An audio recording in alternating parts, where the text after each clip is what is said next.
Hello friends, now here is the step-by-step simplification of this math problem by using the Bodmer's rule. Bodmer's rule says first we solve bracket, small bracket, curly bracket, then square bracket. O stand for how we convert into multiplication, we solve roots and exponent. D stands for division, M stands for multiplication, A stands for addition, S stands for subtraction. Now according to this Bodmer's sequence, we'll break it down this expression by the step-by-step solution.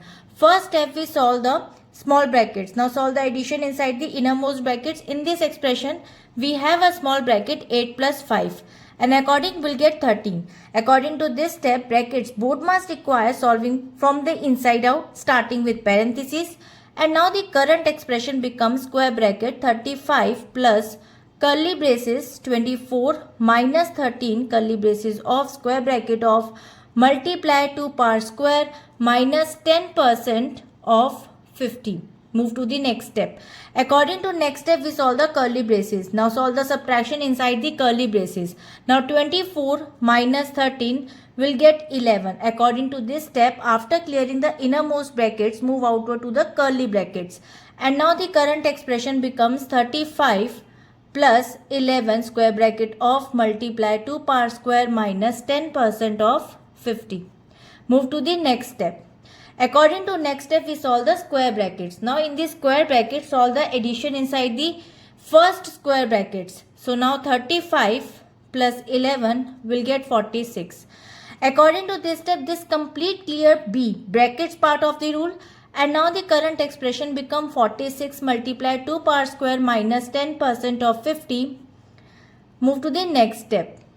Solve the order and exponents and off part. So calculate the part 2 power square and the percentage component of 10% of 50. Now 2 power square equals to 4 and now 10 multiplied by 50 upon 100.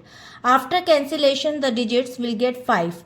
According to this step, the O in Bodmer stands for order, power, roots and off multiplication of part both take priority over the basic multiplication and subtraction.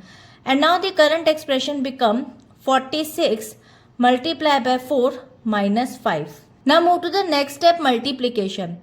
According to this step, first we multiply the digits. 46 multiplied by 4 will get 184. According to this step, multiplication must be done before as subtraction according to the order of operations. So move to the next step, subtraction. Now finally conclusion, subtracted 5 from the 184. 184 minus 5 will get 179. According to this step, this is the final remaining arithmetic operation, and now 179 is the final result. So now according to this expression, the conclusion says by systematically breaking down the each layer of grouping and their operations according to the standard order rules, the long expression simplifies down to a single value is 179. And I hope it is clear. We'll meet in the next video. If you like this video, please like and subscribe. Bye bye.